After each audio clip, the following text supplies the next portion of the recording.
الحمد لله نحمده ونستعينه ونستغفره ونعوذ بالله من شرور أنفسنا ومن سيئات أعمالنا من يهده الله فلا مضل له ومن يضلل فلا هادي له وأشهد أن لا إله إلا الله وحده لا شريك له وأشهد أن محمدا عبده ورسوله يا أيها الذين آمنوا اتقوا الله حق تقاته ولا تموتن إلا وأنتم مسلمون يا أيها الناس اتقوا ربكم الذي خلقكم من نفس واحدة وخلق منها زوجها وبث منهما رجالا كثيرا ونساء واتقوا الله الذي تساءلون به والأرحام إن الله كان عليكم رقيبا يا أيها الذين آمنوا اتقوا الله وقولوا قولا سديدا يصلح لكم أعمالكم ويغفر لكم ذنوبكم ومن يطع الله ورسوله فقد فاز فوزا عظيما أما بعد فإن خير الحديث كتاب الله وخير الهدي هدي محمد صلى الله عليه وسلم وشر الأمور محدثاتها وكل محدثة بدعة وكل بدعة ضلالة وكل ضلالة في النار. أعوذ بالله من الشيطان الرجيم. بسم الله الرحمن الرحيم. لقد من الله على المؤمنين إذ بعث فيهم رسولا من أنفسهم يتلو عليهم آياته ويزكيهم ويعلمهم الكتاب والحكمة وإن كانوا من قبل لفي ضلال مبين. الله رب العالمين حمد و ثناء او جناب محمد رسول الله صلى الله عليه وسلم بانی درود و سلام نبعد. زما محترم و معزز و مسلمانانو، ز اول دا الله رب العالمین شکریہ ادا کوم، بیا دا غین بعد د شورا علماء اهل حدیث ضلع 400 دا غو شکریہ ادا کوم، دا غی د انتظامی شکریہ ادا کوم چې د 400 بزمکه باندې د عظیم الشان اجتماع د دې انعقاد وکړو او د 400 داخله کې د عقیده د توحید منهج سلفي د غینه خبر کړل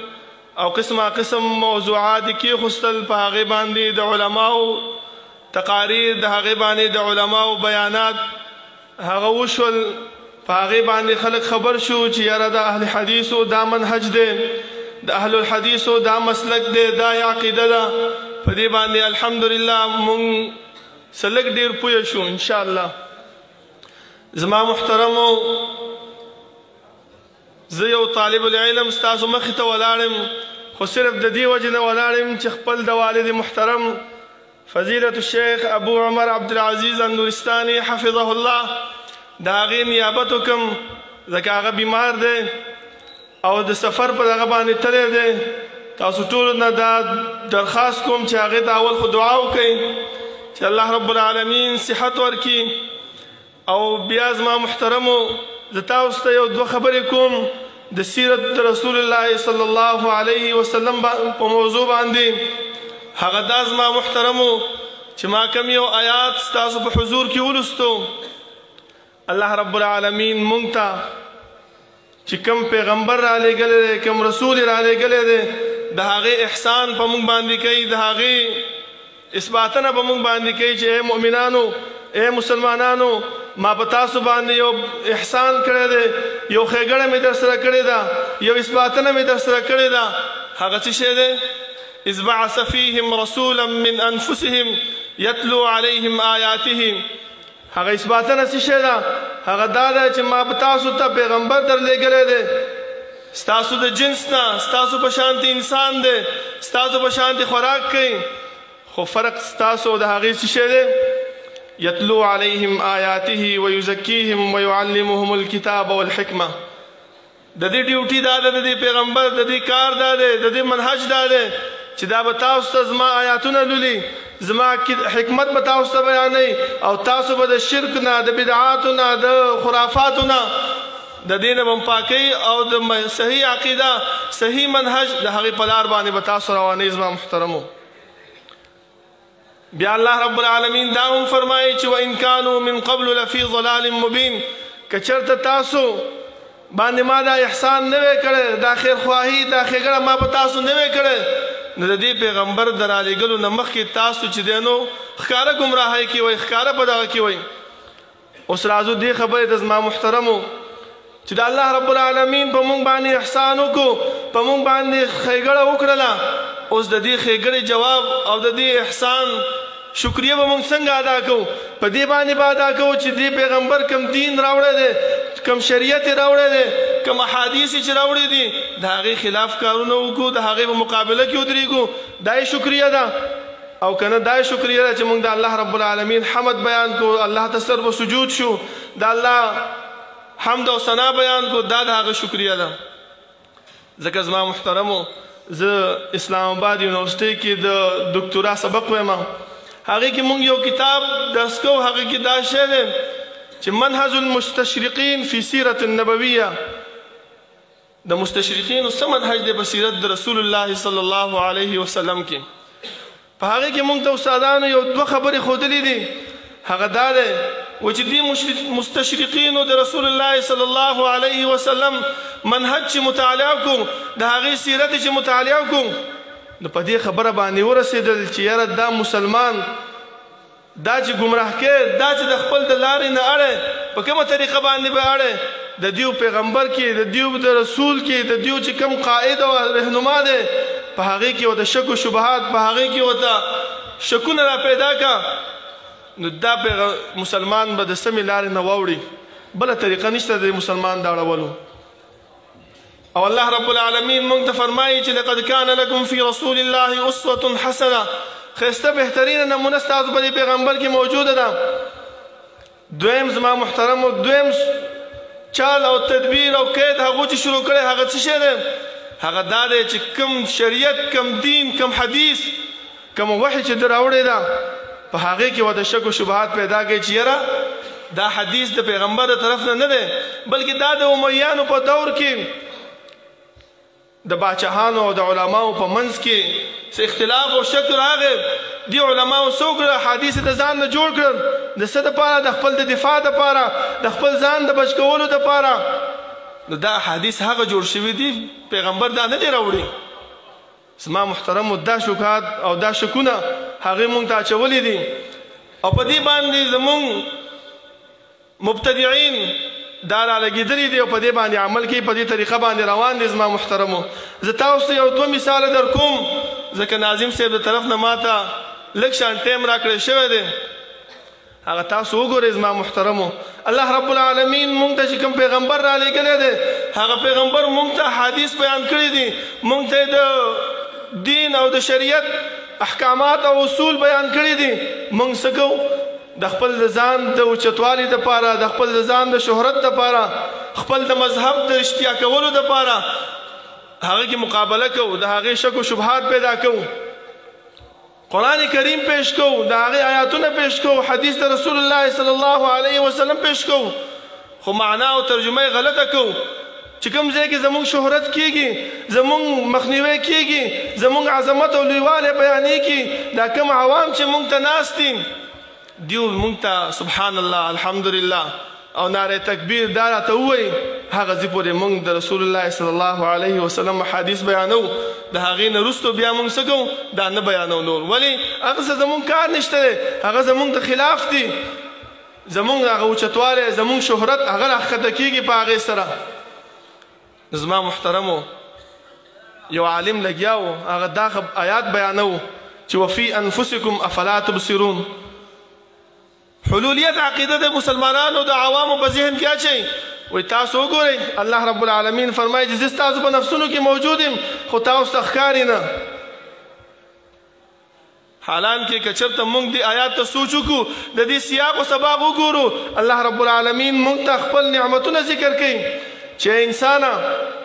د الله رب العالمین په تا باندې ډېر نعمتونه دي د هغه خو لا پرېږده او خپل ځان ته وګوره خپل نفس ته وګوره ته د عقل نه کار نه اخلې دا څه وایي دیو دا وایي چې الله رب العالمین په تا کې موجود دی خو ستا ته ښکاري نه ستا د عقل ستا د سترګې دا نه ویني. وګورئ زما محترمو زما نه مخکې فضیلت الشیخ ابو محمد عبدالله السلفی د علماء حق او د علماء سو باندې ښه تفصیلي بیان وکړو. هغې نه بعد روح الله توحیدي حفظه الله هغه هم تاسو ته فتنې ذکر کړلې. هغې نه بعد زمونږ شیخ محترم محمد نبی حفظه الله هغه هم تاسو ته فتنې ذکر کړلې د انکار حدیث. خو زه تاسو ته دا وایم زما محترمو چې داسې علما وپېژنئ چې تاسو ته قرآن کریم بیانئ، تاسو ته د قرآن کریم آیات بیانئ، خو د هغې مطلب او مقصد تاسو ته غلط بیانئ. زما محترمو حدیث تاسو ته بیانئ، خو د هغه ټوکړه تاسو ته بیانئ چې په هغې کې د هغې شهرت وي، په هغې کې د هغې اوچتوالی وي، په هغې کې هغه خبرې موجود وي چې دا عوام ماته چې دی نو سبحان الله والحمدلله ووایي. تاسو وګورئ د صف ملاولو په باره کې یو عالم لګیا او ځان ته عالم وایي، ځان ته مناظر اسلام وایي، قسمه قسم القاب ولا دا عوام ورکوي. زه حیران دې خبرې ته یم چې دا عوامو ته الله عقل نه دی ورکړی، سوچ نه دی ورکړی چې داسې علماو ته داسې خلکو ته ولې مناظر اسلام وایي، ولې چې دی نو اوچت اوچت القابات ورکوي. هغه دا وایي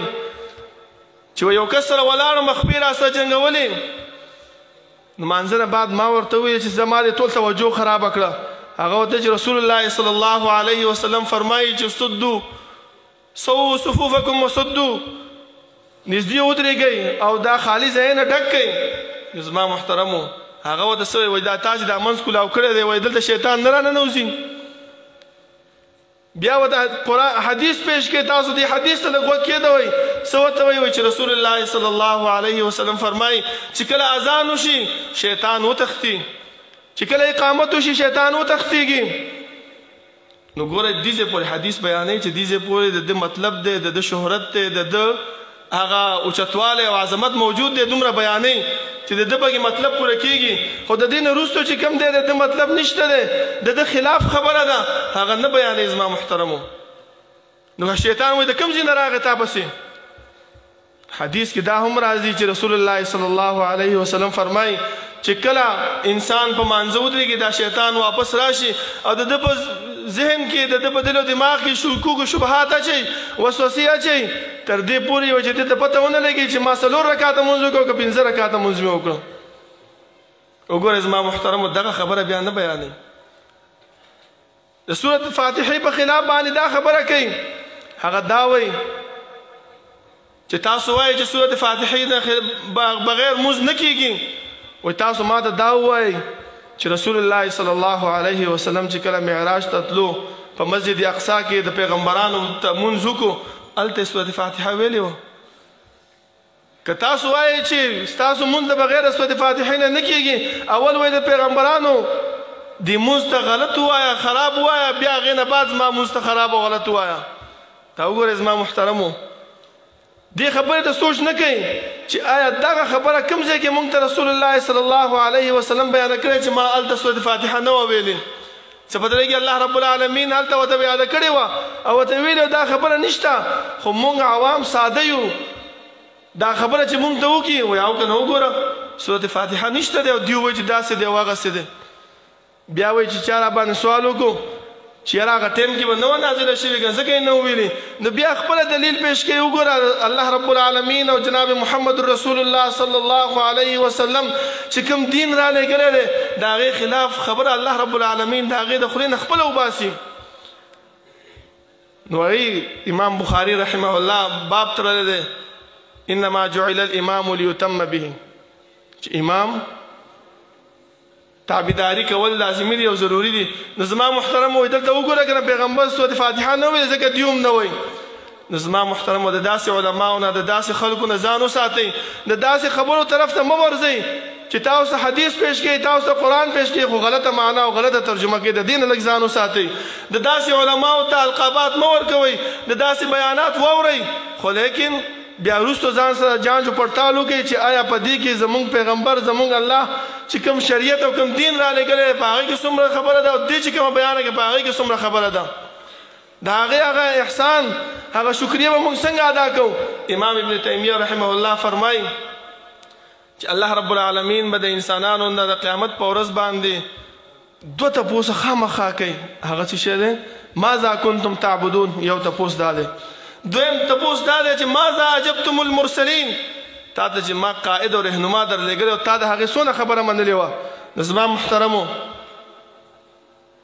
موږ به بیا څه جواب ورکوو الله رب العالمین ته چې الله تا پیغمبر رالیږلی و خو ما خپل ځان اوچتولو دپاره خپل د ځان د شهرت دپاره ستا حدیث نیمګړی به مې بیانوو چې په هغې کې به زما شهرت او نیمګړی به مې نه بیانوو چې هغه زما خلاف و دا به ورته وایو که دا به وایو چې الله ما ستا قرآن او ستا حدیث که ما حقه څنګه چې تا رالیږلی و هغه شانتې مې خلکو ته بیان کړی دی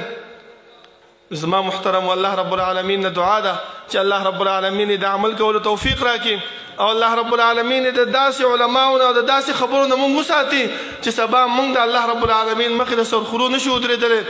اخره کې زه بیا زما محترمو معذرت کومه چې علما ناست دي او د هغې مخکې زه خبرې کومه خو زه صرف د خپل د والد محترم په نیابت کې راغلی یم او دا یو څو خبرې چې ما وکړلې که زما صحیح وي نو الله رب العالمین دې ما ته او تاسو ته بیا د عمل کولو توفیق راکړي او دا دعا سوال درته کوم چې د علماو ته خاص که زموږ سلفي علماو ته چې کوم وفات شوي دي هغو ته دعاګانې وکړئ او چې کوم ژوندي دي بیماران دي هغو ته هم دعا وکړئ چې الله رب العالمین دې د مسلک حق د ترویج او تبلیغ دپاره هغو له عمر ورکړي او هغو له زندگی ورکړي او دا هغو دا کشاویش دا محنت دا بخپل دربار کې قبول کړي اقول قولي هذا واستغفر الله لي ولكم ولسائر المسلمين والسلام عليكم ورحمة الله وبركاته.